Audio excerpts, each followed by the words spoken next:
ये वो काम तुझसे ढंग से ना हो सकेला। वो कौन है जो अपना मौत से पंगा ले ले ले बा? वो साला कौन रहे, कहां से आत रहे और कहां जात रहे, कुछ पता ना चलल। पता कर, पता करके बताओ कि कौन है जो हमारा मिशन फेल कर देला। ओकर जिंदगी हम फेल करते, पता करके बताओ रिजवान। ठीक बा भाई जी। कौन रहे राणा जो हमार मिशन फेल कर दे? अरे पता ना भैया, एक आदमी सर हमने के सारा आदमी को मार देलस और हमने के गवाह को उठा के लेके चल गई। अब बैठ के बचावे के पड़ी हमने के। कौनो भी होखे ओकरा के पता ना, उरादा और राणा से ना, मौत और यमराज से दुश्मनी के लेवा। ओकरे गलती के सजा ओकर पूरा खानदान भुगती, पूरा खानदान। देख ले लेना गोविंद, हम तो उससे कहले रही न कि अजुओ कुछ ना करके लौटी। आ गई ना मुंह लटका के, दिन भर आवारा गर्दी करी और हमरे छाती पर मुंह करी। घूसा मार के नौकरी लेवे गए रहे, घूसा मार के। तो क्या करी? दाना 5 लाख रुपया कि घूस से नौकरी पाई। ए किशन, बाबू जी सही से बात कर तो कैसे बात कर जला भैया, कैसे बात कर जला? बाहर दुनिया हमके नहीं खेजिए देत, घर में आओ तो निकम्मा आवारा कह के ये दिमाग खराब कर लिए बड़े।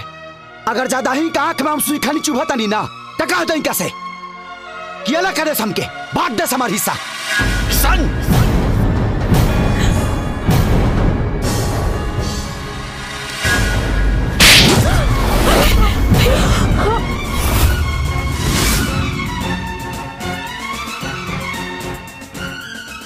बकवास करता रे। जमुना घर के हम अपन खून पसीना दे के सींच रहलवानी, ओकरा तो बाटे के बात करता रे।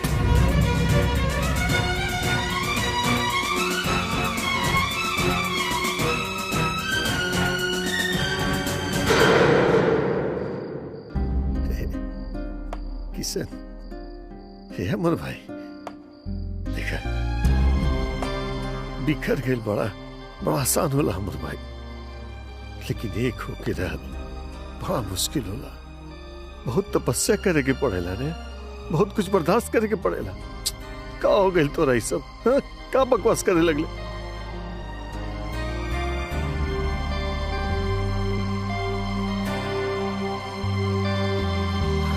किशन,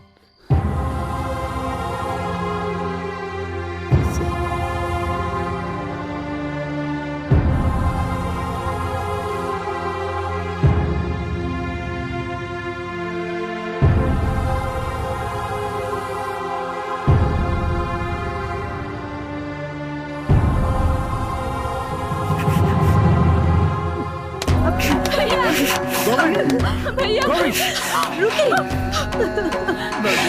का करत है भैया? ई का करत बानी? भैया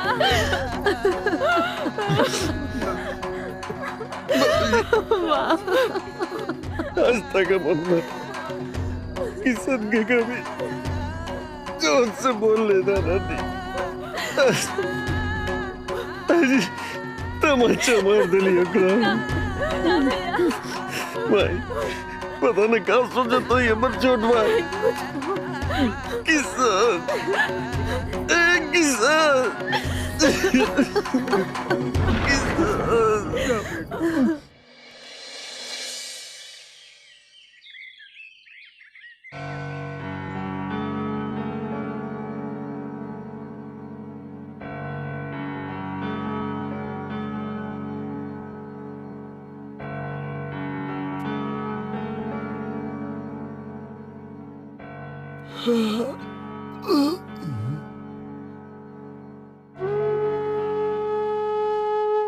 भैया तू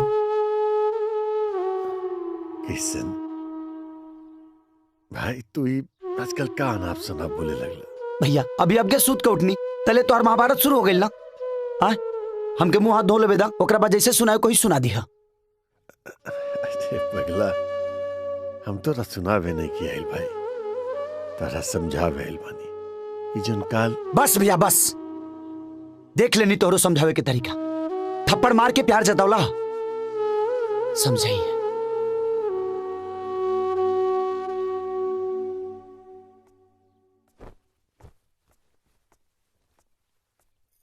अरे ई का लगा तो दवैया भूल गेलन। इनखरो ना कबो कबो दिमाग एकदमे खराब हो जाला। ए बाबू रुका, कहाँ जात बड़े? आवारा ही तावारा गर्दिये करब, घूमे जाता नहीं। अरे घूमे जो चाहे घामे जो, ई ले दवाई बाबूजी के दिया, भूल गए बाड़न। वो रोज बीपी के दवा खा ले तब उनकर बीपी आइए रहेला।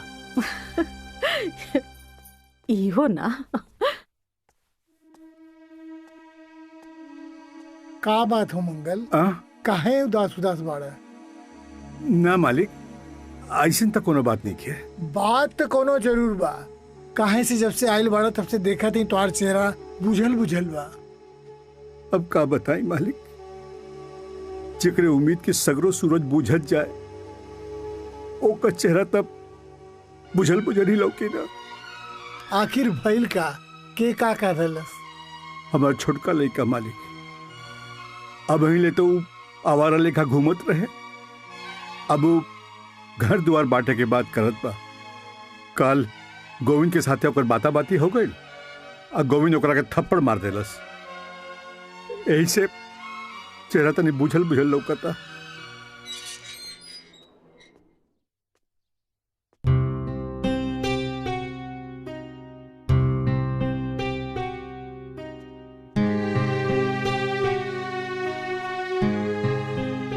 ते यहाँ का करे आइल बाड़े रे? कुछ करे नहीं खी आइल, तो दवाई देवे आइल बनी ला। अरे तू हिया? तू? हाँ, हम पूजा, हम बाबूजी की बेटी हैं। सब लोग बाबूजी के बेटा बेटी होला, हम ही कर बेटा हैं। अरे वाह, इतना कमाल हो गई। तू है गांव के बड़ा? हाँ बाबूजी, हमारा और इनका पहचान बस में भइल रहे। बहुत अच्छा इंसान बड़े। हाँ तब का बाबूजी इनकरा से बोली हमरा के और इनकरा के घुमावे के गाड़ी से। समझ गई नहीं। भाई किशन जी मालिक, पूजा के सहेली यहाँ घूमे आयल बड़ी और कोनो ड्राइवर नहीं खे और तारा के ड्राइविंग आवेला, तो तारा लगे अगर समय होखे। अरे काहे ना मालिक, इनका लगे तो समय ही समय बा। इनका कोनो ड्यूटी या नौकरी पर जाए के बा। हे किशन, घुमा दे बिटिया लोग के। जी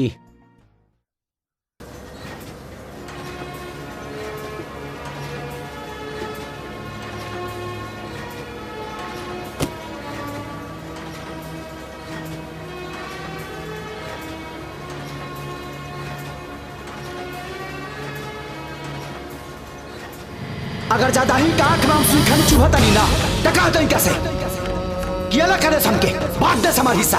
अगर ज्यादा ही का आंख में हम सुई खानी चुभता नहीं ना, टका तो कैसे किया करे समके बांट दे हमारा हिस्सा। हम अपन खुद पसीना दे के सीच रलवानी डॉक्टर तो बांटे के बात करता रे।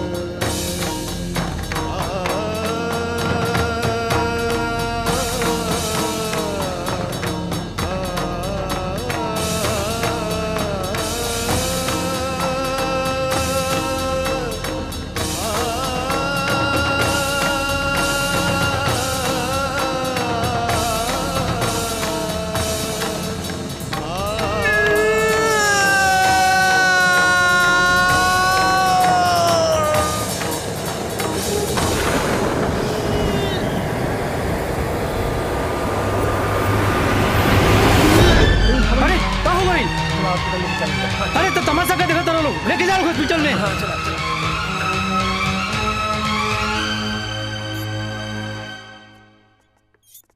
क्या भिलो? गोविंद कहाँ बा? अंदर बाड़न, डॉक्टर चेक करत हवन। का भी डॉक्टर साहब, गोविंद के का हाल बा? सब ठीक बा, घबराए वाला कोनो बात नहीं है। अच्छा गोविंद, ये दर्द पहले वो भइल रहलस कि अभी भइल बा? हाँ डॉक्टर साहब, पहले भी ऐसा दर्द भइल बा एक दो बार, लेकिन मेडिकल शॉप से जाकर के कोनो दवा लेके खा लेते रही बस। देखा गोविंद, इस सर के मामला बा, एके अवॉइड कैल ठीक नहीं है। हम एगो जांच लिख देत बानी, एके जरूर से जरूर करा लो ताकि पता लागे कि दर्द काहे होत बा। आ कुछ दवाई लिख देत बानी, खा लिहा, आराम मिली। इला डॉक्टर साहब, ही जौन आप जांच लिख ले बानी में पैसा कितना लगी? इस सर के एमआरआई बा एमे लगभग 8-10 हजार रुपया लग जाए।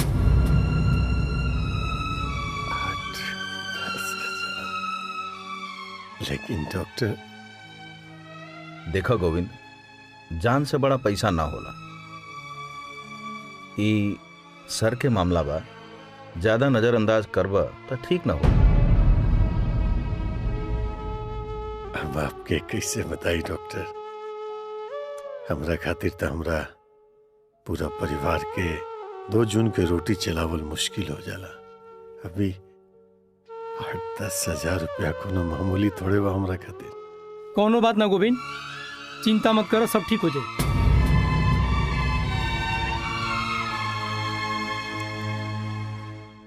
राणा बाबू, ये कौन तरीका आप लोगन के? हम अपन डिपार्टमेंट के धोखा दे के आप लोगन के ठिका दिवानी है, और जब हमारे हिस्सा के बात आयल तो आना कानी करे लगला। राधे बाबू हमार फोन ना उठाओ था, हमार फोन ना उठाओ था। ऐसे का देखत बड़ा? श्रीवास्तव है श्रीवास्तव, काम बना सकिले तो काम बिगाड़ भी सकिले। चुटकी बजाई और काम बिगड़ जाई। उठ उठ, काम बिगड़ बेते, काम बिगड़ बेते, काम बिगड़ बेते। भैया फोन ना उठिए, गुलाम हवान आए। चल मुर्गा बन, बन मुर्गा साला, बन बन मुर्गा बन। अब बोल। कुकुड़ू कुकुड़ू, जोर से बोल। साले कौवा नियन ना, मुर्गा नियन। कुकुड़ू। अरे राणा, ई के करा के नया मुर्गा बनावा ताड़े। भैया भैया समझाई ना, भैया आराम से समझाई ना भैया। हमरा का हिस्सा ना चाहिए, पैसा ना चाहिए, कुछ ना चाहिए। हमसे गलती हो गई भैया, हमके माफ कर दे भैया, हमके माफ कर दे, माफ कर दे। हम कबो ना आए भैया, कान पकड़ दे, कबो ना आए। अरे भैया रोका को रखे। अरे का है रे? अरे भैया तू फिर हमारा मुर्गा भगा दिया। अरे सुन, अंडा ई का है? अरे का करता रे?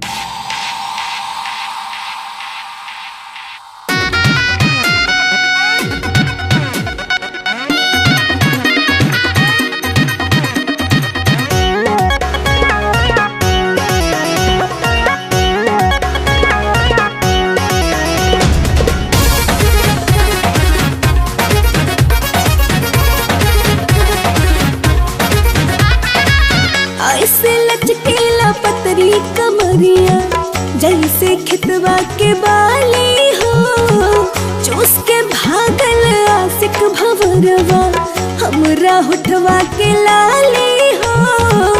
ऐसे लचकेला पतरी कमरिया जैसे खितवा के बाली हो, चूस के भागल आशिक भंवरवा हमरा होठवा के लाली हो। छूके जवानी के मजा ले गइल, छूके जवानी के मजा ले गइल। हमर चुनरी उड़ा के हवा ले गइल, हमर चुनरी उड़ा के हवा ले गइल।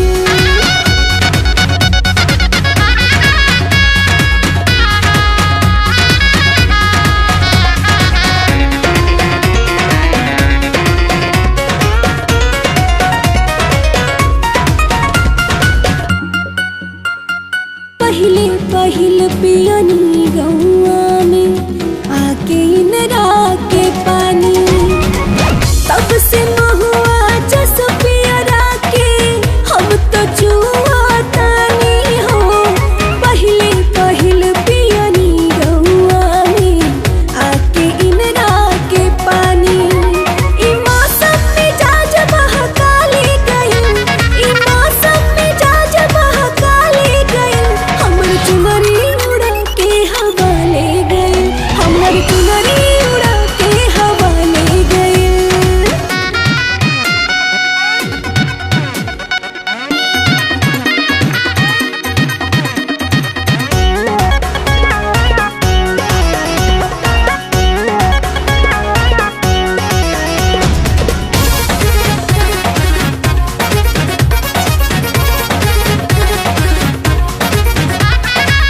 बहता मातल पुरवाई कैसे नली आंगराई भइल पाकल अमवा से नुरिया हमरे लाला की गोराई हो बहता मातल पुरवाई कैसे नली आंगराई आके गलिया पे चुम्मा सुगना ले गई आके गलिया पे चुम्मा सुगना ले गई हमर चुनरी उड़ा के हवा ले गई हमर चुनरी उड़ा के हवा ले गई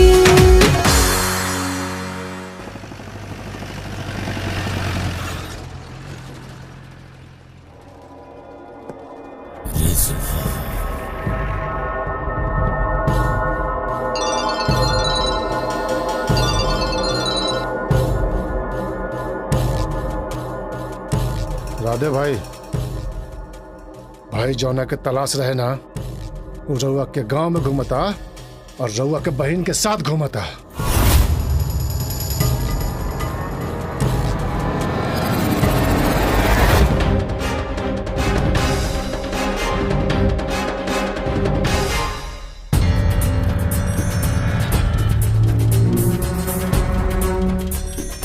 राणा तोरा के मालूम है ना कि गांव जाके का करे के बा? याद बा भैया, सबसे पहले वो हराम खोर के पता लगावे के बा और जैसे ओकर पता चल जाई ना अरे यार तू तो कुलकुर गोबर कह देबे आए पूरा काम खराब कर देबे तू।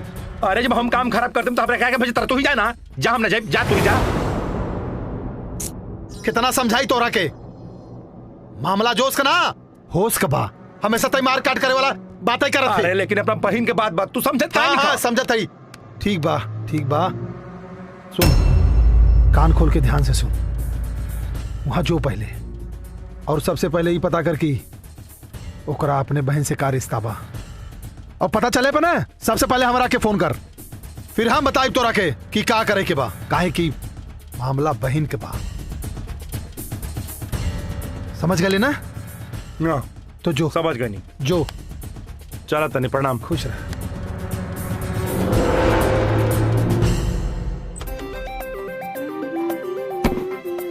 पूजा हाँ आज कौन सा ड्रेस पहनबू? साड़ी और ब्लाउज। साड़ी ब्लाउज? हाँ ये खुलल खुलल जुल्फ साड़ी ब्लाउज का इरादा बा? कहाँ बिजली गिरई बू? एमे बिजली गिराए के कौन बात बा? आज हमार मन बा साड़ी ब्लाउज पहने के बस। गजब हो गई। का बताई बाजार से लौटत रहनी तो गोविंद से मुलाकात हो गई। हाल चाल भाई हमू मौका देख के चौका मार देनी। तक का कहलन? अरे कहलन का किशन और काजल के रिश्ता सुन के बहुत खुश भइले। काजल के इतना तारीफ करे लगले, कहे लगले कि काजल जैसन सुंदर सुशील लड़की अगर दुल्हन बन के हमरे घर में आ जाए तो इससे बढ़िया का हो सकेला। और वो अपने बाबूजी से बात करे के कहलन है। हाँ। अब तू अपने अम्मा बाबूजी से बात कर ला। कहीं तोहरे अम्मा बाबूजी मना कर देलन तो हमार नाक कट जाई। अरे नाक कैसे कटा जाए? हाँ। हम बानी ना, अम्मा बाबूजी के हम राजी करब।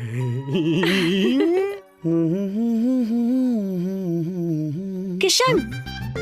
अरे काजल तू? हाँ कहाँ बाड़ा तू? आजकल तोहार पते नहीं के चलत। अरे आजकल हमार ड्यूटी लागल बा। ड्यूटी? हाँ। कहाँ? केकरे साथ है? शहर से एगो हीरोइन आइल बिया, ओकरे के घुमावे फिरावे के। हीरोइन? हाँ। का हीरोइन बिया यार, करीना जैसन स्माइल, कटरीना जैसन स्टाइल, दीपिका जैसन दिल, प्रियंका जैसन प्रेम और स्टाइल और फिगर एकदम सनी लियोनी जैसन बा। त तू काहे इतना इतरात बाड़ा? अरे इतराई ना तो का करी काजल, ओकरे के घुमावे फिरावे के ड्यूटी मिलल बा हमके।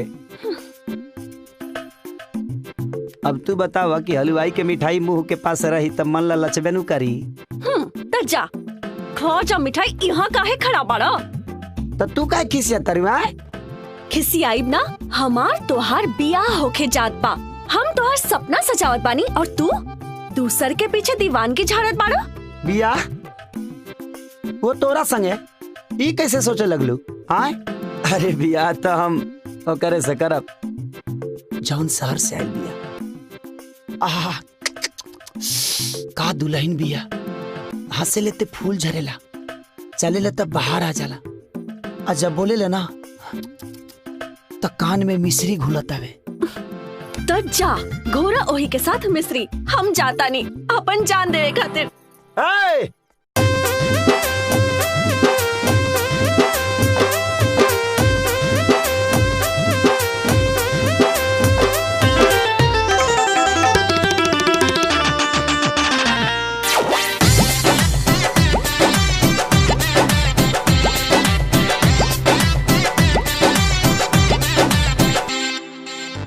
एक बेरी हंस दे तू प्यार से गोरी, अब नहीं गलती होई कहतनी सॉरी।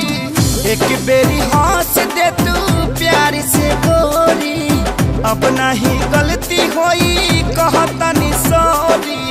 जी अब ना तोहरा के भूला के तू कबले रहबू हवा फूला के, कर जाइब कुछो पागला के तू कबले रहबू हवा फूला के।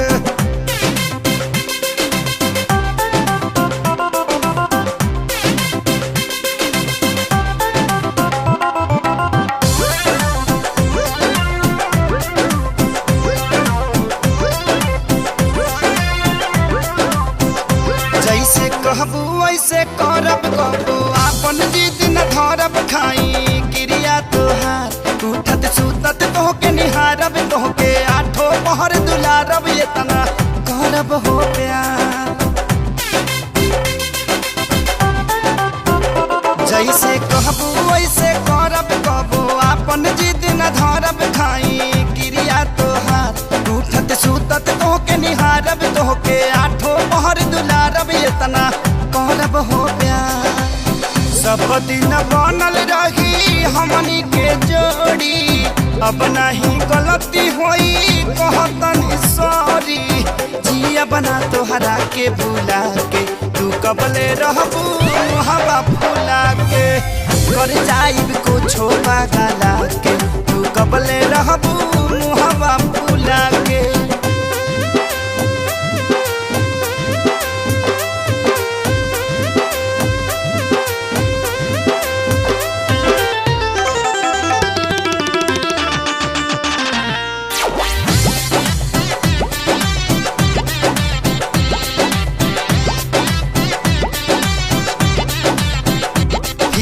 टाइट गलर कोरा तोहर नइखे के हुजोड़ा बाड़ू, सबसे झकास तोहर सब दिन नाली आईब, जिंदगी तोहरे संगे बिताईब, कर हम पे विश्वास।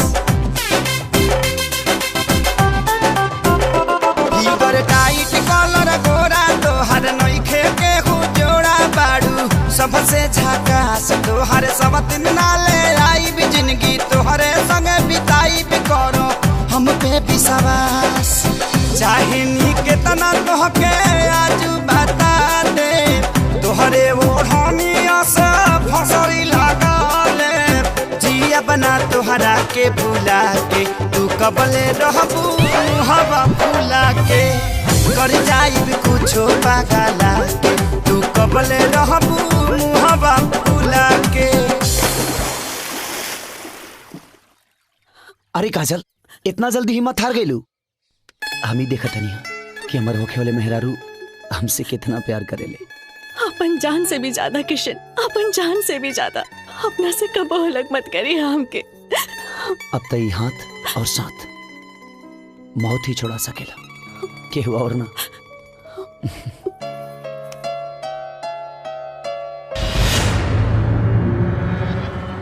एकरा मतलब आपके कुछ पता नहीं है बाबूजी,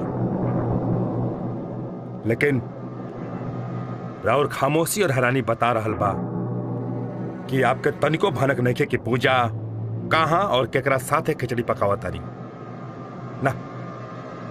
राणा खबरदार, पूजा हमार बेटी हो और वो कभो कोई गलत कदम ना उठा सकेला।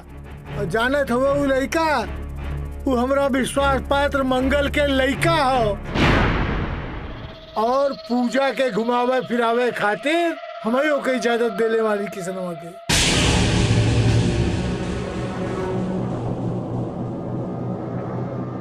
ताऊ मंगल के लड़का किसनवा हाँ जोने पर आंख बंद करके विश्वास कर सकते। अरे बाबूजी, आजकल के लोग अपना परछाई पर विश्वास नहीं करता, और वो गैर कल के पर विश्वास करता नहीं, वो भी आंख बंद करके। रउआ बहुत भोला बानी बाबूजी, बहुत भोला। अपना परिवार के बारे में सोची बाबूजी, अपना परिवार के बारे में। आखिर तू कहल का चाहत बड़ा? ये कहल चाहता नहीं कि अगर रउआ आंख बंद करके रखब ना, तब पूजा और विश्वास का दिया बुता के खानदान के मुंह पर करीखा पोत के फुर हो जाए, जो हम ना होके दे ना। ए पूजा। भैया प्रणाम। बस बस। अरे भैया आप कब आई नहीं? एकदम सही टाइम पर। भैया ये हमार फ्रेंड सपना हमरा साथे गांव घूमे आयल बड़ी। अच्छा जो भीतर जो। भैया जा भीतर, तारा गांव के बारे में कुछ पता नहीं क्या। चला जा भैया, सुनी ना। जुग जमाना ठीक नहीं है पूजा, चला अंदर जा जो।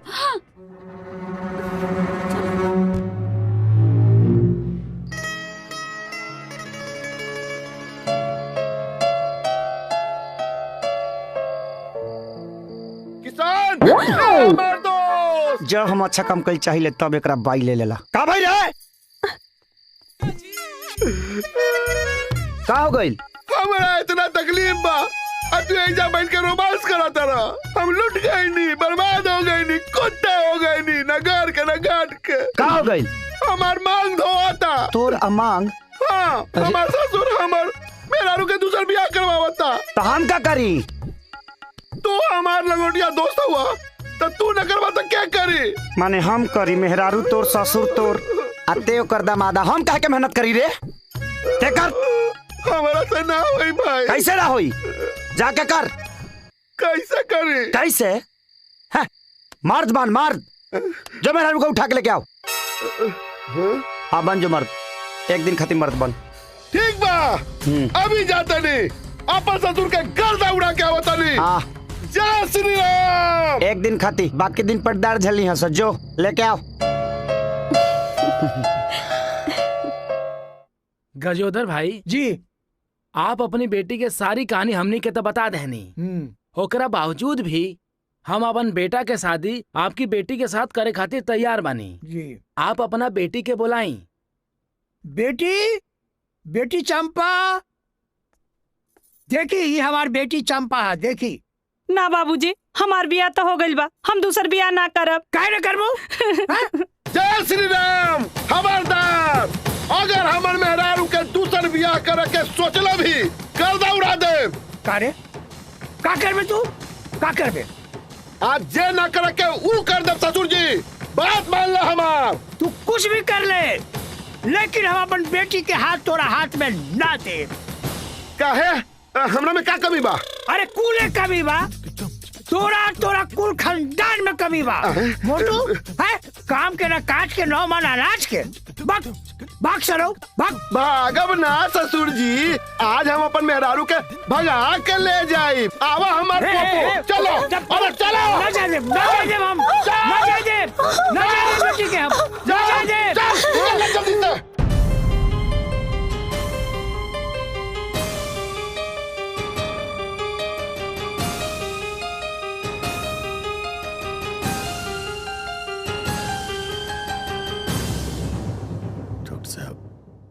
सब ठीक ठाक बाना?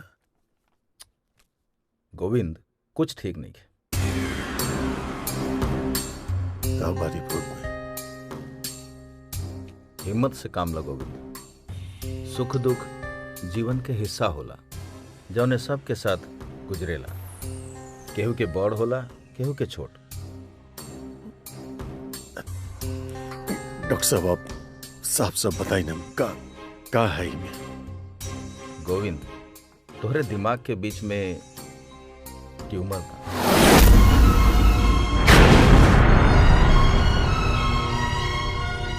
जौना के ब्रेन ट्यूमर कहल जाला, और ये ऐसन मोड़ पर बा, अगर एकर ऑपरेशन जल्दी से न होई तो कब्बो फट सकेला, तोहर जान जा सकेला।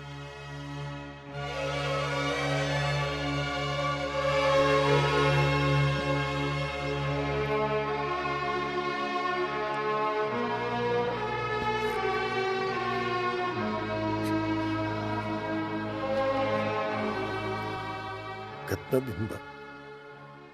ये मामला बड़ा कॉम्प्लिकेटेड बा, जल्द से जल्द ऑपरेशन करा लो।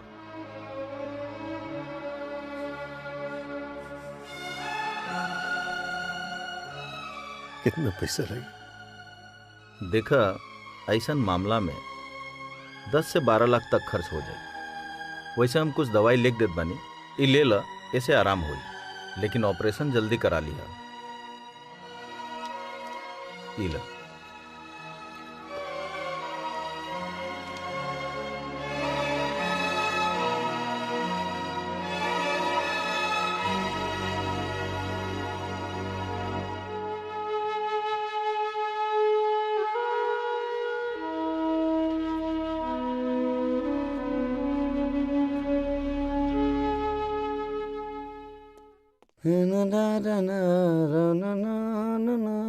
पूजा मैडम, पूजा मैडम,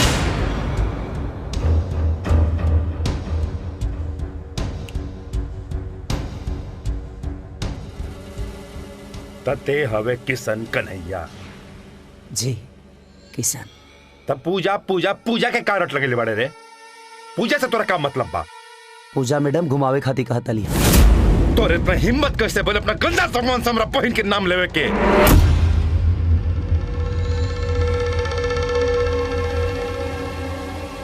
देखी छोटे ठाकुर, देखी का देखी का देखे बेरे? का दिखावल चाहता रे? हम तोरा के दिखावा तनी।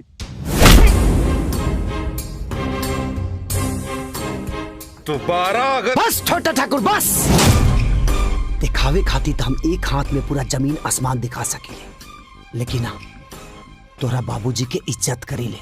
ओह, माने जे हमरा बाबूजी के इज्जत करी वो चूहा भी शेर हो जाई। मार मार ना, मार मार मार मार मार मारना, मार मार मारना।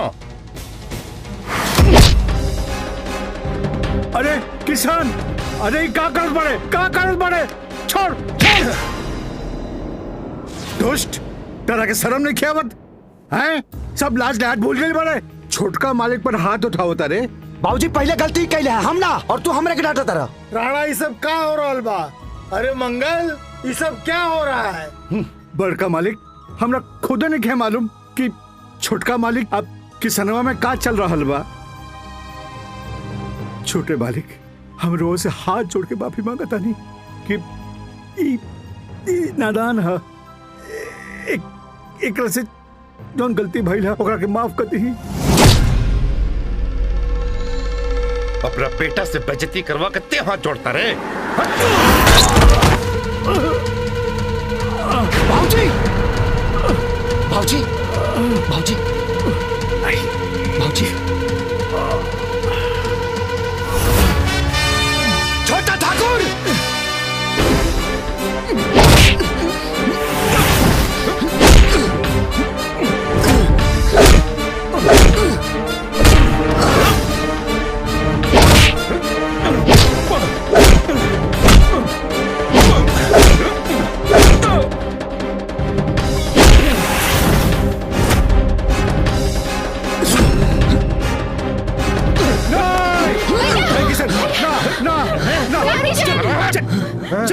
चल चल भैया, छोड़ हमरा के, ते हमरा गिरेबान पे हाथ डालने पड़े, अपने मौत के दावत देले पड़े। आज से तोर मौत की गिनती शुरू।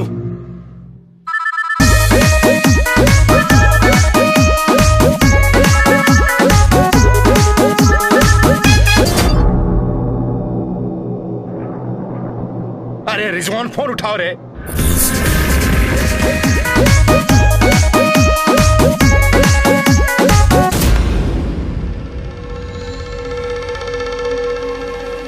मारी ना, ओकरा के चांद से मारब हूं, अगर पोटी पोटी काटब तब जाके मानब। मारब ओकरा काम।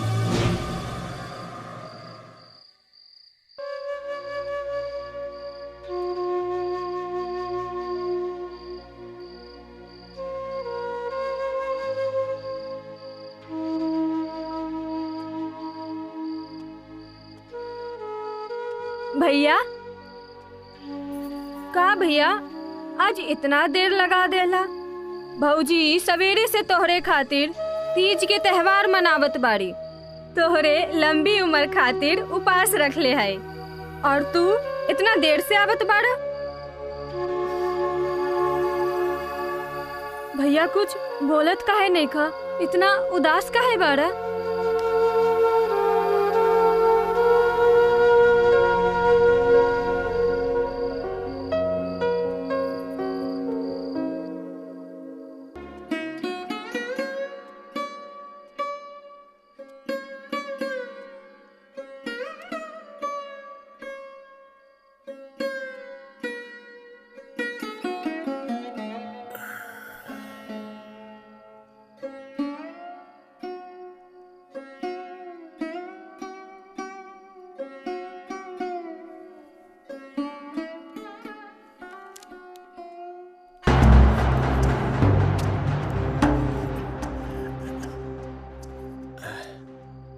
खेल पूजा पाठ का भइल?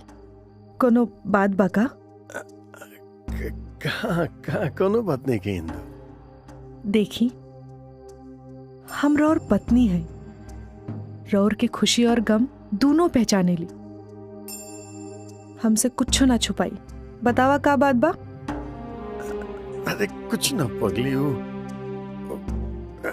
हाँ, रास्ता में एक एक्सीडेंट देख ले ली, में एक आदमी मर गई। ओकरा लाश के पास ओकरा परिवार के रोबत बिलखत देख ली तो थोड़ा मन दुखी हो गई।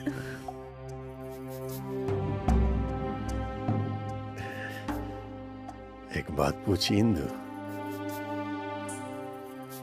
बैठा। अच्छा इंदु, मान लग कि हमरा कुछ हो जाए। ऐसन काहे कहता नहीं, रउआ के कुछ ना होई। अरे पगली, जियल मरल त भगवान के हाथ में बा, लेकिन मान ला कि अगर हमरा कुछ हो जाला तो हमरा परिवार के ख्याल रखू ना। माई, बाबूजी, हमर छोटकी बहन और किशन,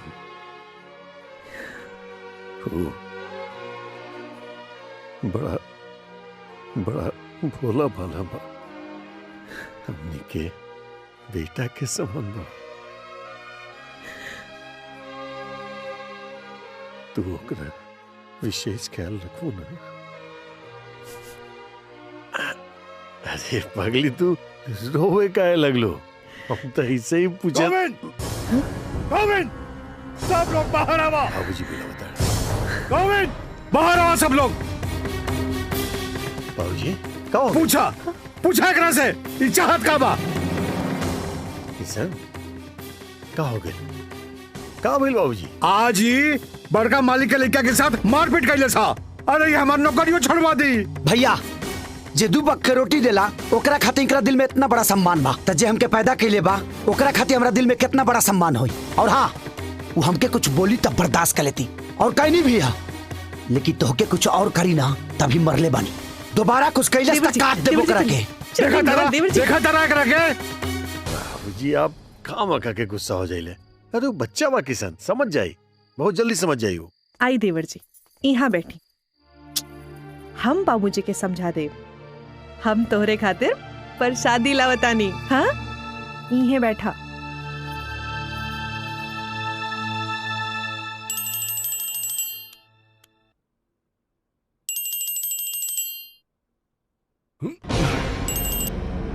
का रे, मर गए हंस का?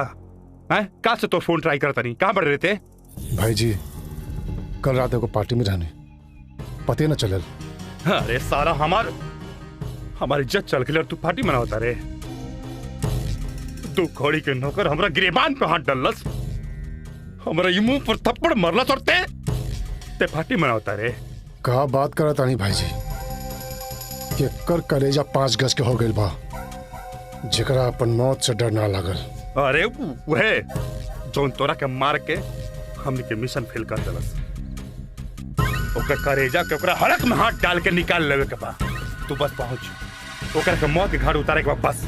हुकुम करी भाई जी, का करे के बा? अरे हुकुम का करे के बा? तू एजे से निकल, हम एजे से निकलता नहीं, और पूरा अपन आदमी ले ले साथ में। ओकरा के आज मौत के घाट उतारिए कर हम। जब तक ओकरा के ना मारब तब तक हम चैन से ना बैठ सकेनी रे। ठीक बा भाई जी, आवत है। साला आजू ना बाची। पूजा का भेल सपना? पूजा अनर्थ हो गई। तोहार भैया का भेल भैया के? तोहार भैया किशन के जान से मारे जात बाड़न। का? हाँ पूजा, हम अपना कान से सुन के आईनी हा, शहर से गुंडा बुलौले हा। हे भगवान, चल हमरा साथे चला चला चला।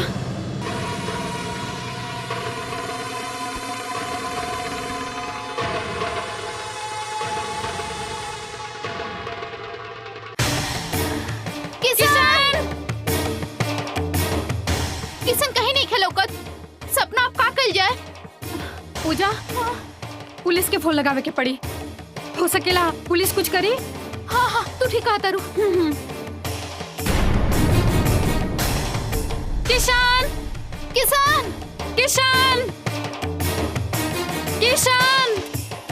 ए बहनिया, तू लोग किशन के क्या खोजो तारा? का बात है?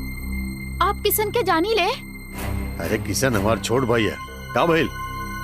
ओ किशन के जान खतरा में बा। इनकर भाई राना और कुछ गुंडा लोग उनकरा के मारे के लिए निकलल बड़न। हाँ। ए कम कर बहनिया, तू लोग जाकर के उधर ढूंढना, हम जाकर के आगे खोजते हैं। चल चल चल चल।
का सोच ले?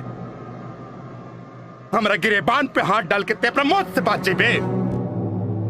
मौत है हम, मौत।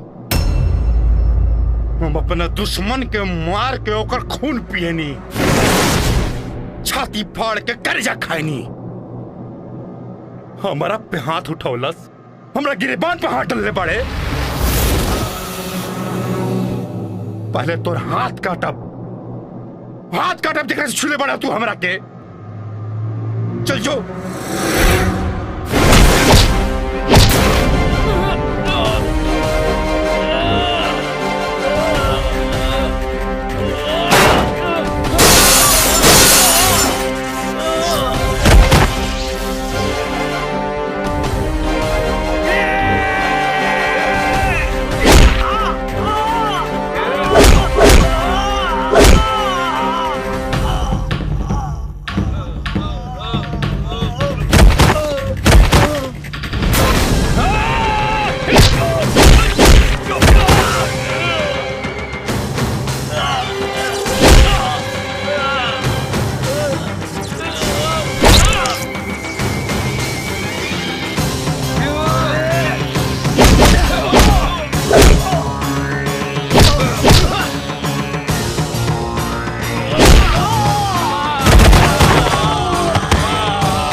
रिजवान!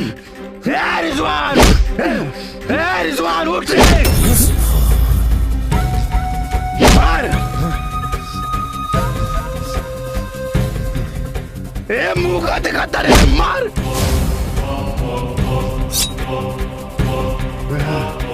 मार!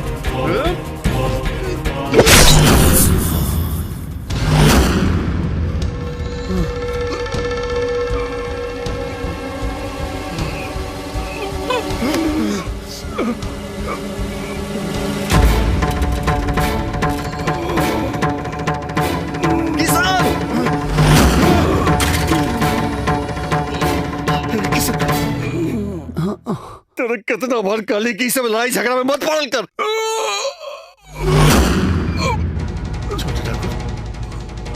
छोटे ठाकुर, छोटे ठाकुर, छोटे ठाकुर, आप घबराई मत। छोटे ठाकुर, छोटे ठाकुर, आप घबराई मत। छोटे ठाकुर, कुछ ना होए।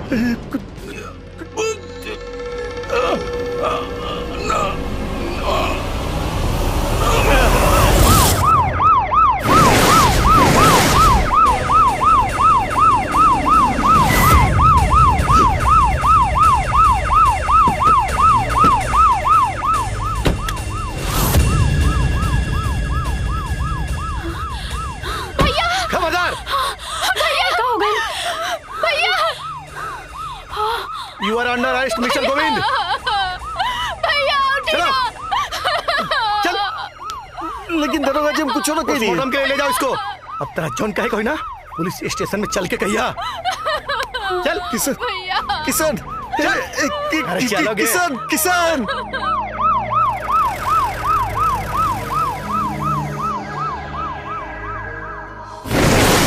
कहा? दरोगा बाबू, ए दरोगा बाबू, हमार गोविंद कहाँ पड़े? वो हमार बेटा पड़े, उनका के काहे पकड़ ले बानी रहुआ? हर बेटा खून के लिए बा। खून? और ओकरा के हम रंगे हाथ पकड़ ले बानी। चली निकली लोग यहाँ से और काम करे दी हमरा के। ए जी, कुछ समझाई ना। ए दरोगा बाबू, रहुआ से जरूर कोनो गलत फहमी भइल बा। हमार गोविंद खून ना कर सकेले सरकार। अरे वो तो बड़ा सीधा सादा सच्चा भोला इंसान बड़े। हर गोविंद कितना सच्चा और भोला इंसान बने, एक फैसला अदालत में हुई। अदालत में?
अदालत की कार्यवाही शुरू की जाए। Thank you milord. मिलोड, कटघरे में खड़ा ये सीधा साधा भोला भाला दिखने वाला इंसान इंसान नहीं है मिलोड, ये वैशी दरिंदा है, दरिंदा है ये। इसने अजय सिंह राणा वल्द रघुवर प्रताप सिंह राणा की बड़ी ही बेरहमी से हत्या की है।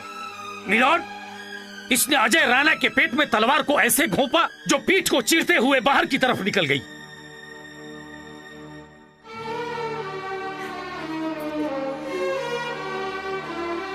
मिलॉर्ड, मैं इस न्यायालय से दरख्वास्त करूंगा कि इसे फांसी की सजा दी जाए और इसे फांसी पे तब तक लटकाया जाए जब तक कि तड़प तड़प की इसकी जान न निकल जाए। ऑब्जेक्शन माय लॉर्ड। माना कि सरकारी वकील कानून और इंसाफ की बात कर रहे हैं, मगर ये भूल रहे हैं कि अभी तक हमारे मुलजिम पर जुर्म साबित नहीं हुआ है।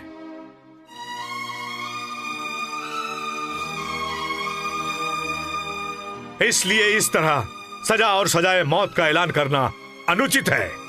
Objection sustained. Thank you my lord. जुर्म साबित नहीं हुआ है ना, तो किए देते हैं।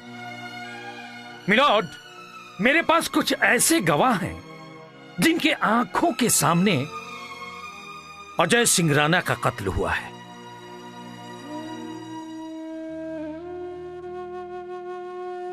मैं अदालत से इजाजत चाहूंगा कि उन चश्मदीद गवाहों को अदालत में हाजिर किया जाए। इजाजत है। Thank you milord.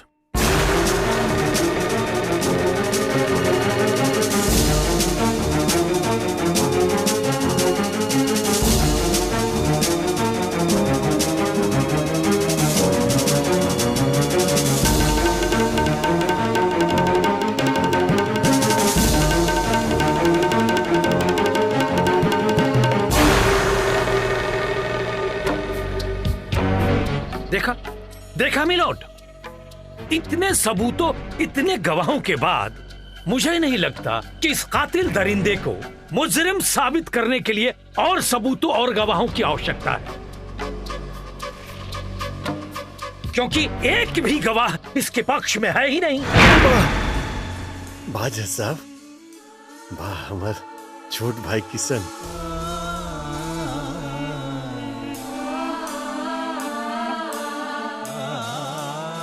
ओकरा मालूम बा कि राणा जी के खून के कहले बा। उनका के ऐसे बुला दी जज साहब, वो सब सही सही बता दी है। मिस्टर किशन कुमार को अदालत में हाजिर किया जाए। किशन कुमार वल्द मंगल प्रसाद अदालत में हाजिर हो।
हाँ तो मिस्टर किशन कुमार, कटघरे में खड़े एक शख्स को क्या आप जानते हैं?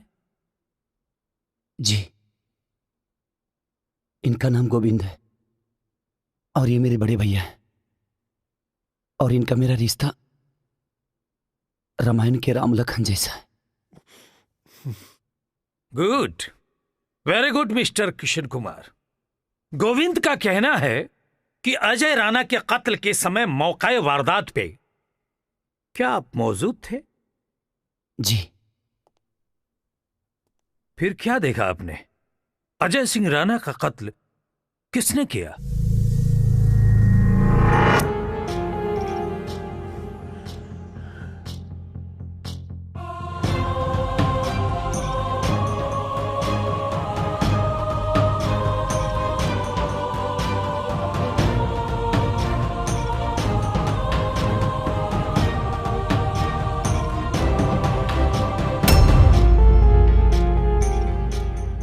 अजय सिंह राणा का कत्ल मेरे भैया, सॉरी जज साहब, गोविंद ने किया है।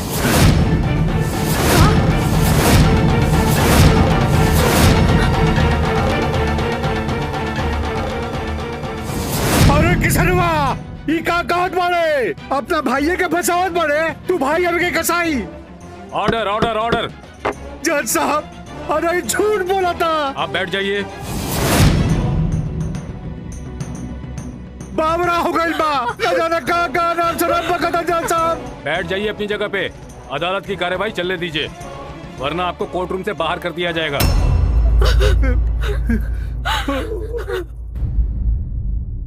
ये जानते हुए कि आपके इस बयान से आपके भाई को सजा हो सकती है,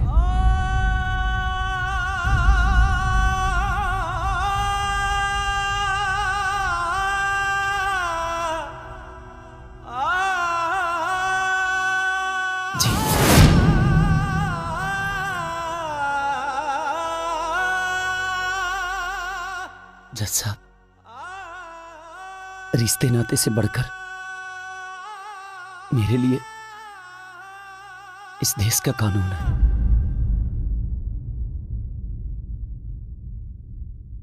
good, very good mister Kishan.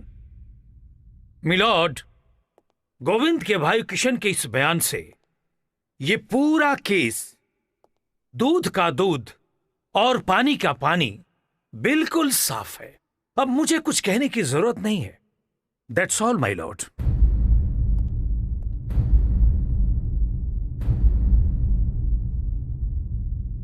तुमको अपनी सफाई में कुछ कहना है?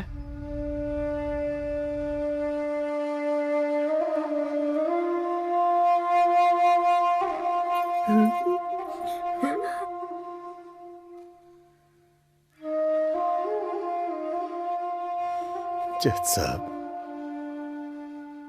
हम हमेशा हमर भाई किशन के भलाई चाहले बानी। किशन जे कहा था शादी में भी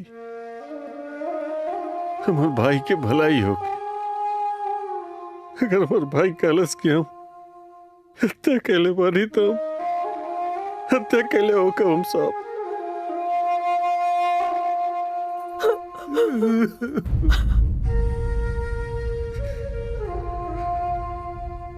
हमरा सजा दे दी जज साहब।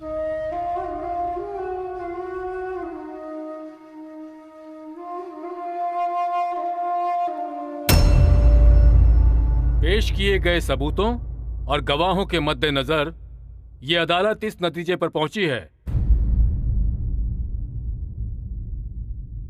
चूंकि मुल्जिम ने खुद ही अपना अपराध स्वीकार कर लिया है, लिहाजा ये अदालत मुल्जिम को दफा 302 के तहत मुजरिम करार देते हुए जेल भेजने का आदेश देती है।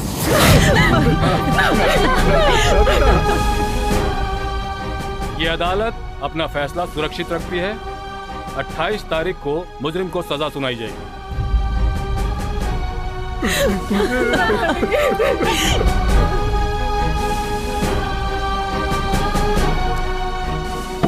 The court is adjourned.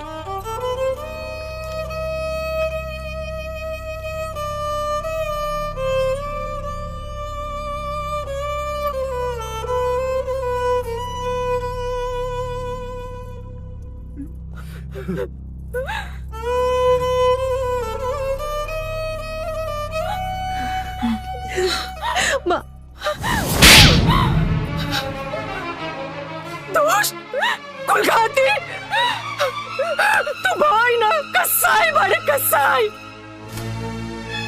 का बिगड़ले रहल हमार गोविंद। बोल, ओकरा के तू फांसी पर चढ़ा देले। अरे हमरा के मालूम रहल कि हमार कोक में तोरे जैसा रावण पल रहल बा, तो हम तोरा के कोक में ही मार देती, मार देती, मार देती, मार देती।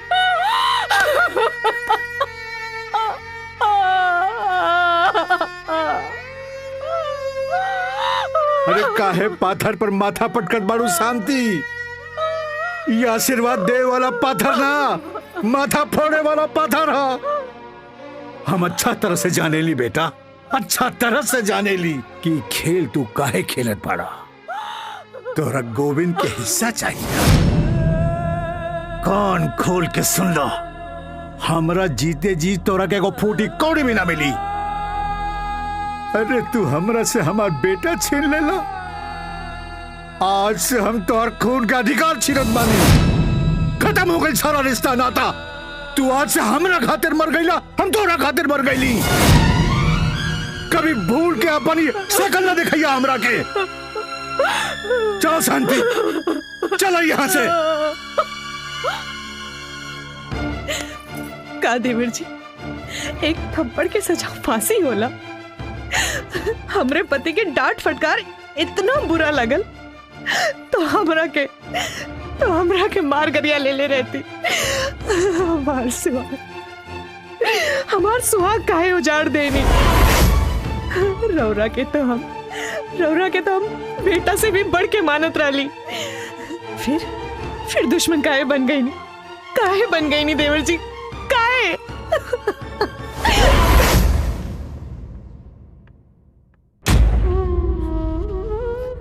छुटकी, ते कुछ ना बोलबे। हम का कही भैया, हमार भाग्य के देखा इंसाफ के मंदिर में हमरा से हमार दोनों भाई बिछड़ा था। एक के कानून अलग करा था और तो के भैया परिवार अलग करा था भैया। अब तो लागता कि राखी के त्योहार अब सिर्फ सोने के ही मिली। बनी,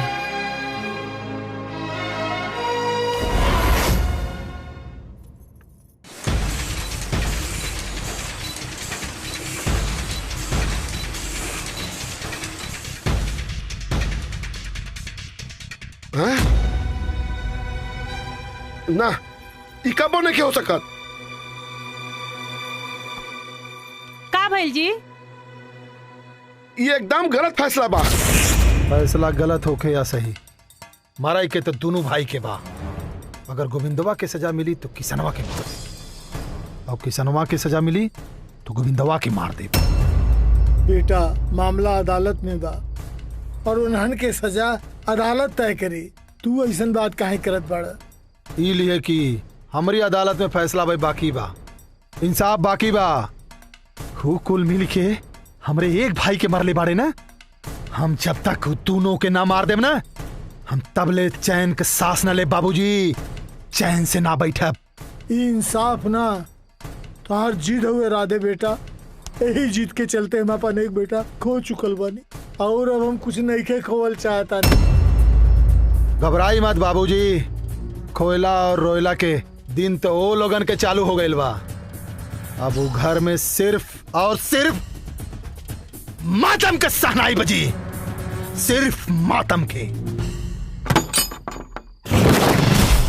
तू यहाँ काहे आयल बड़ा?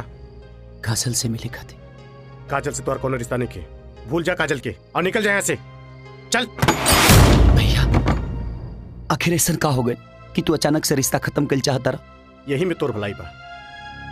रिश्ता निभाल तोरे बस के बात नहीं खे। जे राम जैसे भाई के ना भाई, वो हमरे फूल जैसे काजल के का हुई। इस सारी बात काजल के पता बा। ये फैसला मानना काजल के हा। ये बात हम काजल के मुंह से सुनल चाहता नहीं। ठीक बा काजल।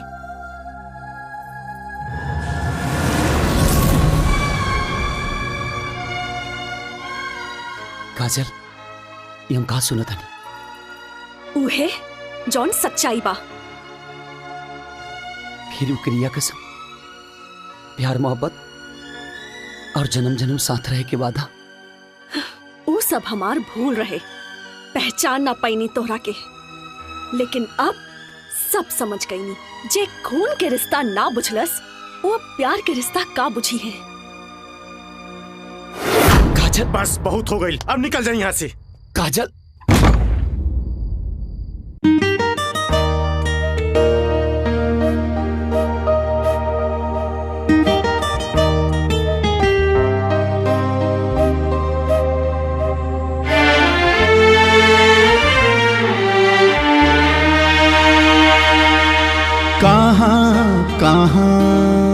भागे मनवा कहाँ न जाने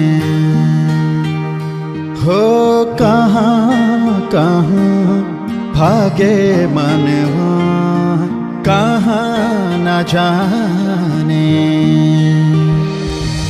ई पड़ल बकौना फेरा में अभी बाटे देर सवेरा में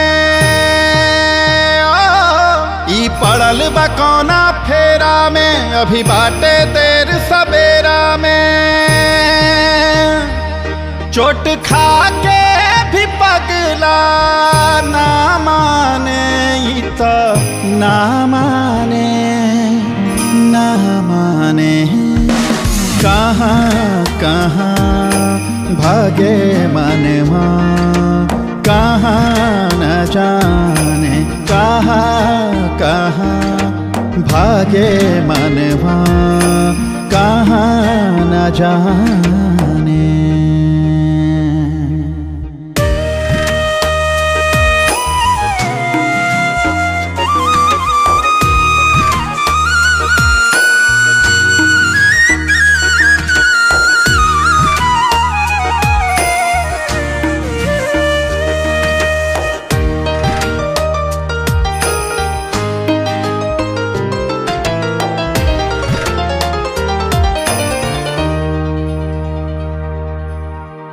प्यार मोहब्बत रिश्ता नाता झूठा यार के यारी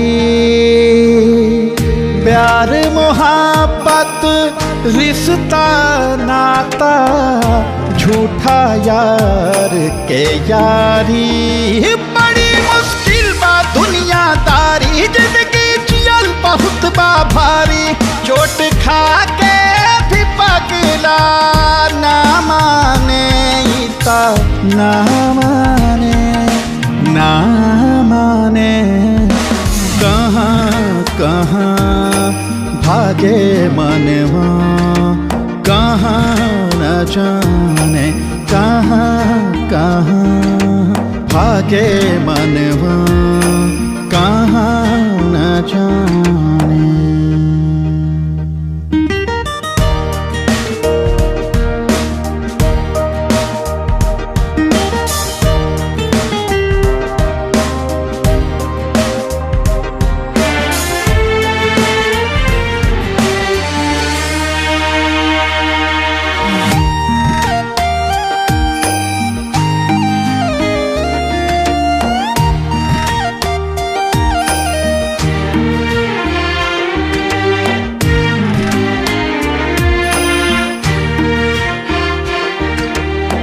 दुख सुख से बैराग मिले ना बंधन से छुटकारा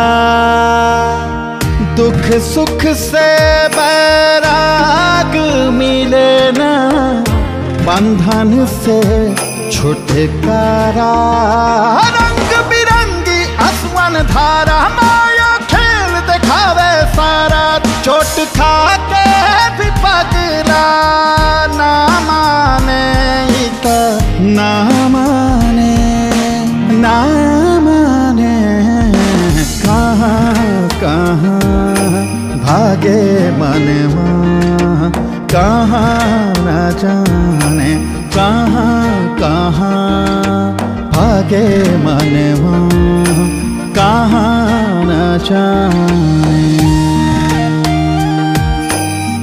रे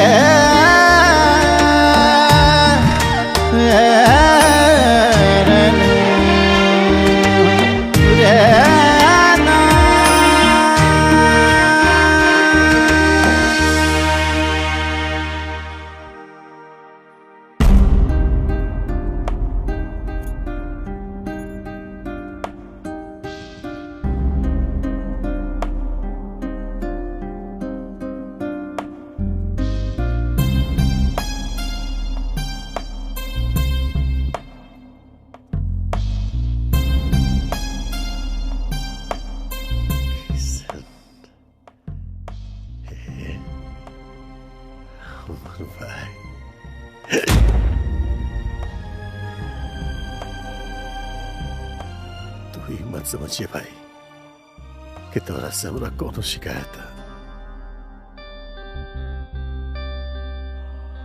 मरे वाला तो हम वैसे भी रहली। अच्छा पहल कि तू हमरा मौत के सार्थक कर देले। हम हमेशा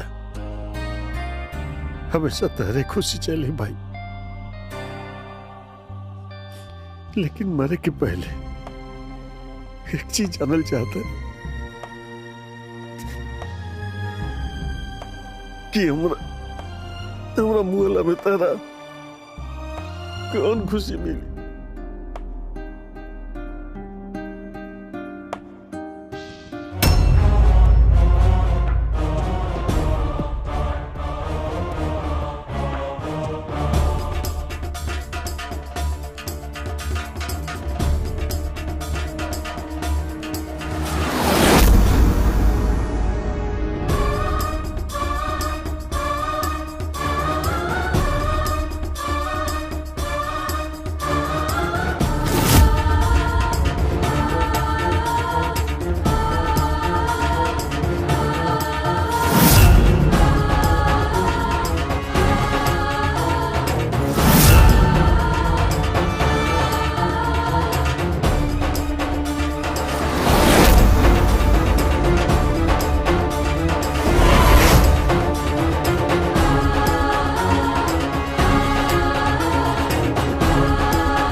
अरे दरोगा बाबू, हमार गोविंद कहाँ बाड़े? का भइल उनका के? उनकर ऑपरेशन चलत बा। ऑपरेशन और मामला बहुत सीरियस बा। कौना बात के? उनका ब्रेन ट्यूमर बा। Brain tumour? भगवान,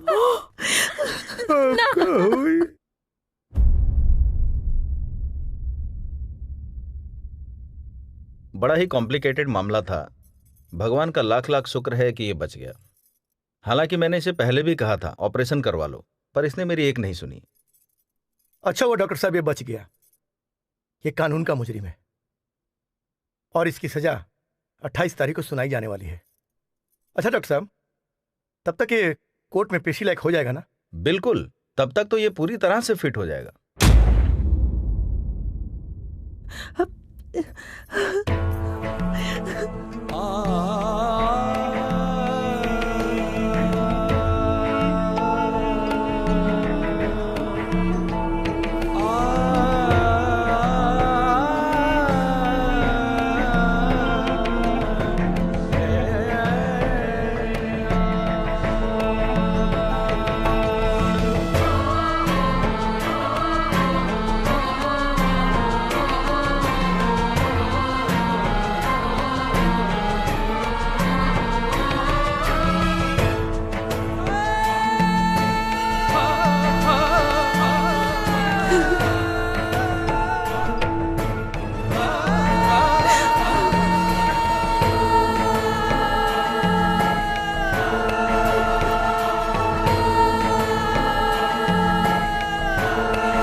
इतना बड़का बात हमरा से छुपा के रख ले रहे। यही से वो दिन कहत रहे कि हम ना रहे तो हमार परिवार के संभाल लिया। हाँ?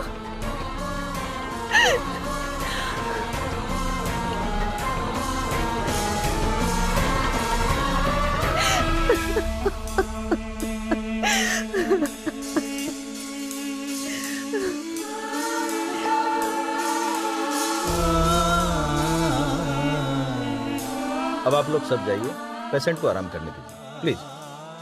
चलिए सर, प्लीज जाइए, चलो प्लीज।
आपकी कोई आखिरी ख्वाहिश?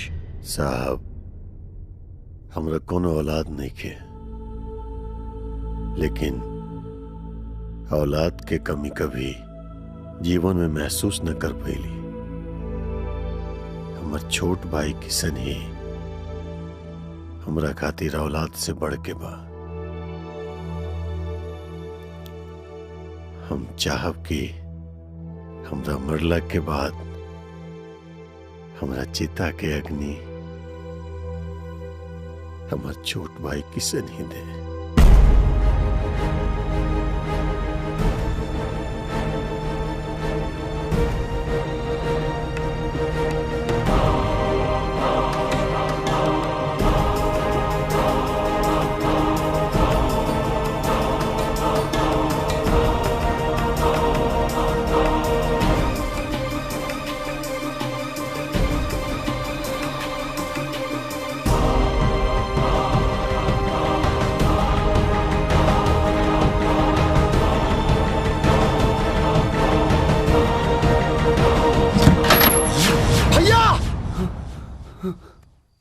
भैया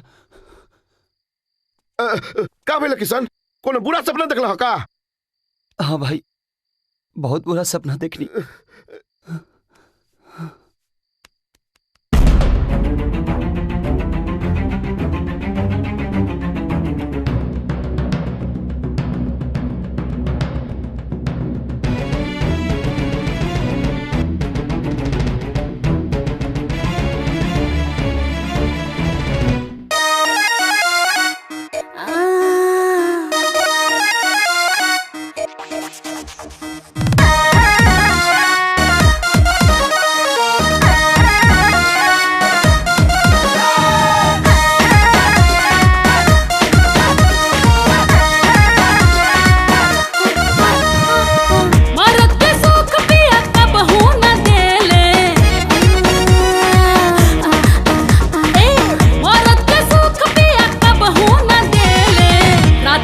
घर में न हेले जवानी साला सूते अकेले।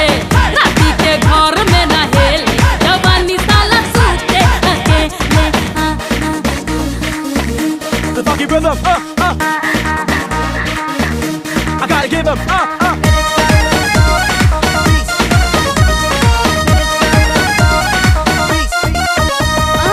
गवना के बीत गइल पवना महीना मिलनवा के बिना। जरी जवनिया के आगे में लह लह हम का रोजीना। हमसे नाता जोड़ा तलाक के वो के देता, तड़पे लू तू जैसे वो करो के तोड़ा पेता। गवना के बीत गइल पवना महीना मिलनवा के बिना। जरी जवनिया के आगे में लह लह हम का रोजीना। इहे बटन तलक वो न देले। राती के घर में न हेले जवानी साला सूते अकेले। राती के घर में न हेले जवानी साला सूते अकेले। लागता ट्रेंड हसा बैंड तो हर नई के, कहे नहीं गाड़ी ठोके चल बैलू मई के।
आज 28 तारीख है, मुजरिम को सजा सुनाने का दिन। लेकिन अचानक ये नया कौन सा खेल शुरू हो गया? मेरे फाजिल दोस्त का कहना है कि आज केस में नया खुलासा होने वाला है, नई सच्चाई सामने आने वाली है, कोई नया गवाह आने वाला है। मिलॉर्ड, 2 घंटे हो गए, अभी तक कोई गवाह नहीं आया। मिलॉर्ड, मुझे तो लगता है कि इस केस को भटकाया जा रहा है, मुजरिम को सजा से बचाने के लिए साजिश किया जा रहा है। ऐसा कुछ भी नहीं है मिलॉर्ड। मेरी कोशिश सिर्फ इतनी है कि इंसाफ के इस मंदिर में कानून के हाथों कोई गलत फैसला ना हो जाए। अच्छा, बहुत खूब। तो कहां है आपका गवाह? बुलाइए ना, अभी तक क्यों नहीं आया? बस थोड़ी देर और मिलॉर्ड, हमारा गवाह आता ही होगा।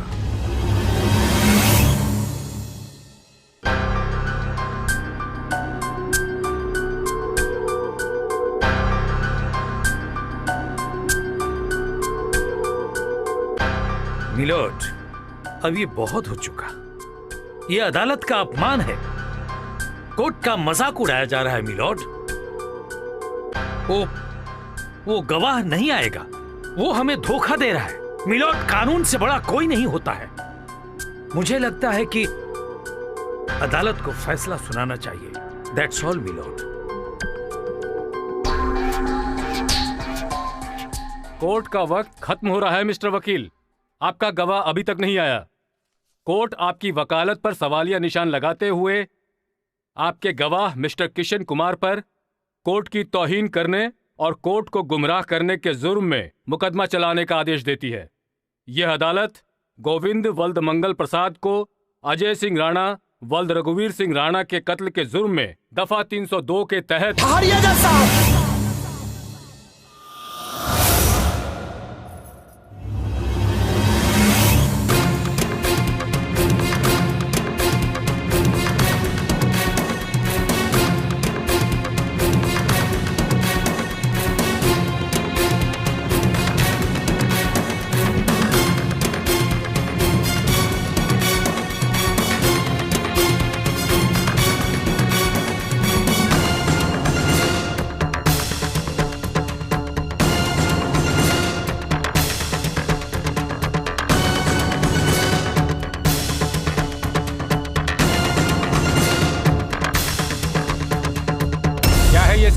कौन है ये?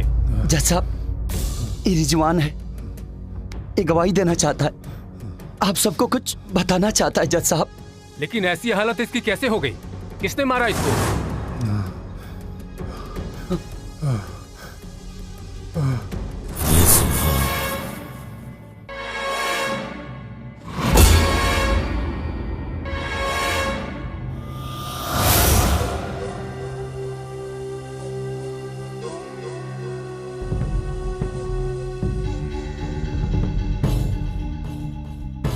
तू और यहाँ?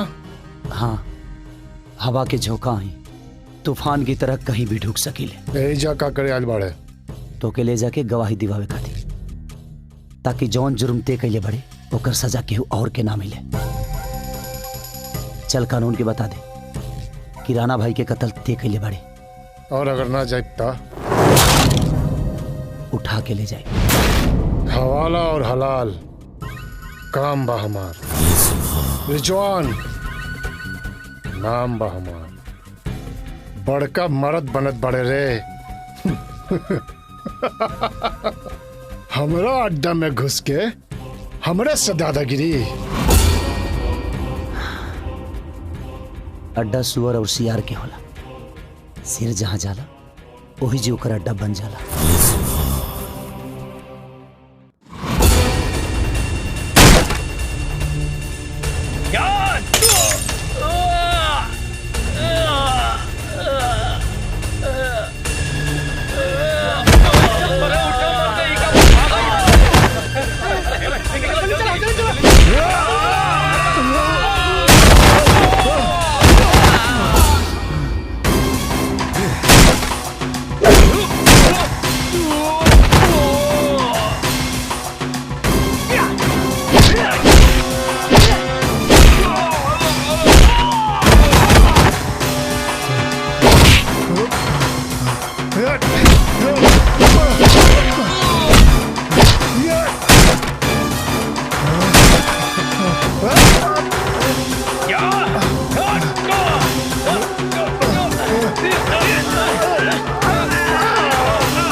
किशन रिजवान के कोर्ट ले जाता भाई जी गवाही खातिर।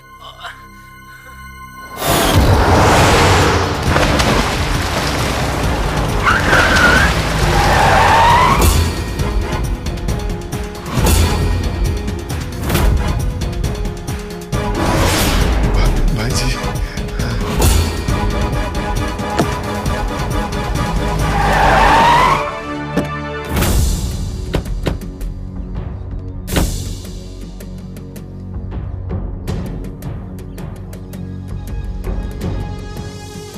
रिजवान के हमारे हवाले कर दे। रिजवान सिर्फ कानून के हवाले हो, कैसे कि हमारे भैया की जिंदगी है और हमारे भाई का कातिल ई है। फैसला कानून का ना हमारी अदालत में हुई, जौन हम लिख चुकल बानी। तो उन्हीं तीनों का मौत, गोविंदवा कानून के मौत मरी और तू दोनों हमारे हाथे मरबा। तोरे हाथ में इतना ताकत नहीं है ठाकुर कि हमसे हमारे भैया छीन ले। अपने भैया खाती तो हो सका, यमराज से भी टकरा जाइब हम। भैया भैया अच्छा भैल की रहुआ आ गई नहीं। गलती से हमारा हाथ से राणा भाई के खून हो गए। भैया हमरा के बचा ली ना था, जान से मार दिया हमरा के भैया। गलती कर ली भाई ने तो गलती की सजा तो के जरूर मिली।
हमरा खुदा के घर जाके बा। एक खातिर हम झूठ ना बोलब जज साहब। किशन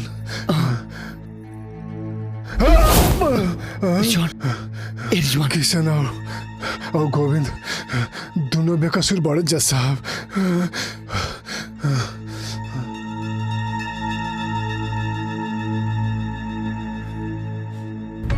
इस गवाह का बचना बहुत जरूरी है, इसे फौरन अस्पताल ले जाया जाए।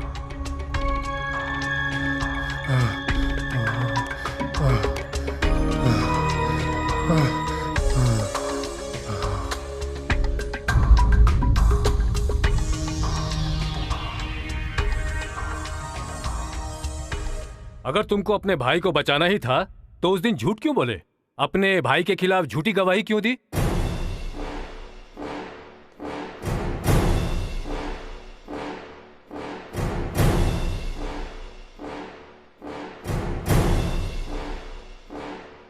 ब्रेन ट्यूमर से बचाने के लिए जज साहब, अपने भाई के इलाज कराने के लिए। What?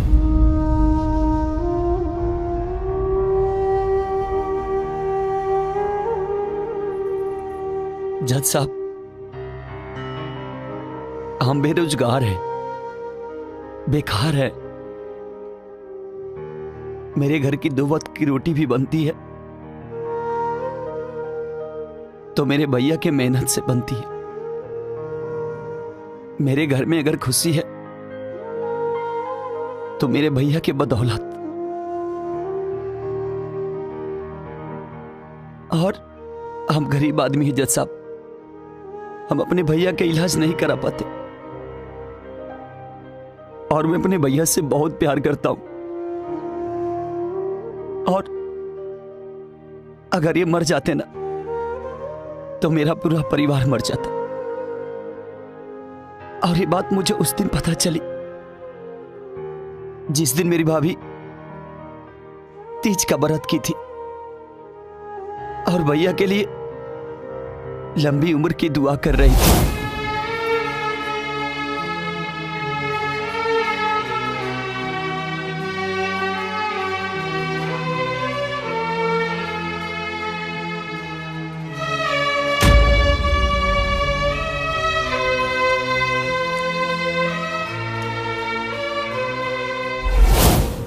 तो हमारे पास पैसे नहीं थे जज साहब,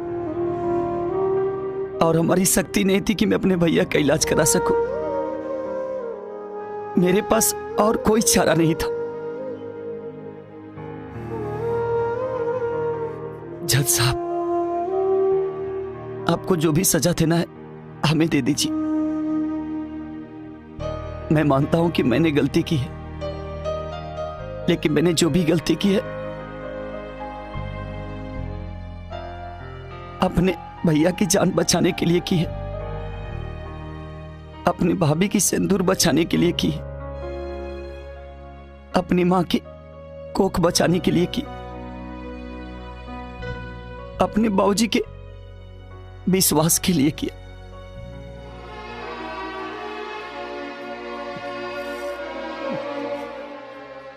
हमें मंजूर है, लेकिन हमें इस बात की खुशी भी है मैं अपने राम जी से भाई को आज आप सबके वजह से, सरकार के वजह से जिंदा देख रहा हूं। इस धरती पर सबसे बड़ा पुण्य और इंसानियत का काम किसी की जान बचाना है।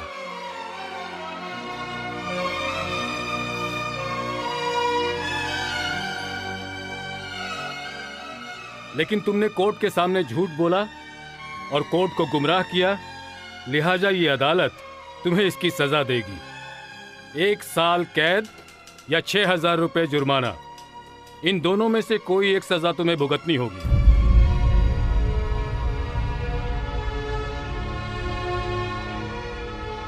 चूंकि रिजवान की गवाही से अब यह साबित हो चुका है कि गोविंद बेगुनाह है, लिहाजा ये अदालत इसे बाइज्जत रिहा करती है।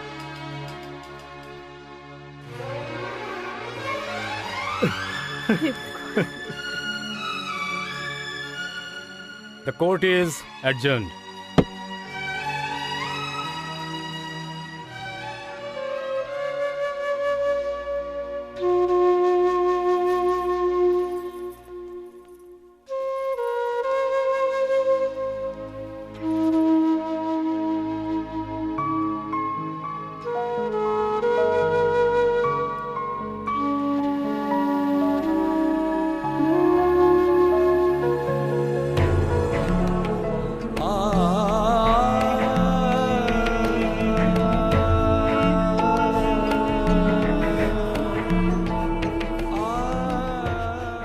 बाबूजी देखा बोला किसन की क्या करने लगा। एक तरफ हमरा मौत से बचा देने तो दूसरी तरफ कानून के सजा से बचा दे। छोटू के कितना बड़ काम कर दे रे तू, कितना बड़ काम कर दे ले भाई।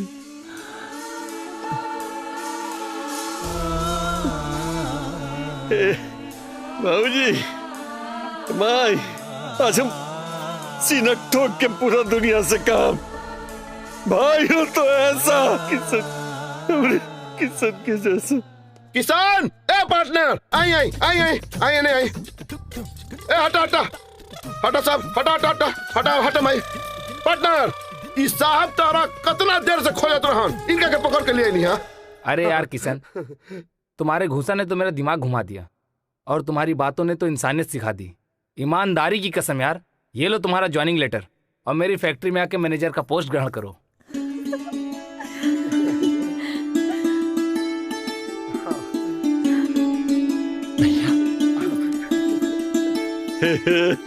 हे बाबूजी, अरे देखा हमर किशन तो साहब बन गेलो। भागज बे कमर के घेरा नथिया ओठ पे डाल के डेरा हमरा दिल पर गिरावेला बिजुरिया।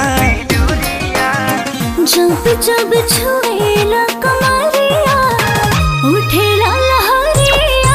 नाए राजा चुम्मा नहीं छूट जाए सरिया। उठेला लहरिया नाए राजा।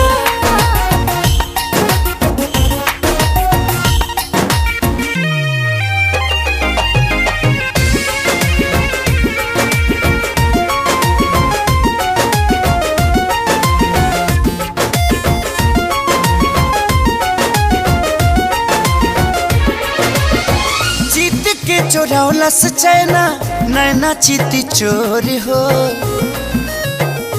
अब रो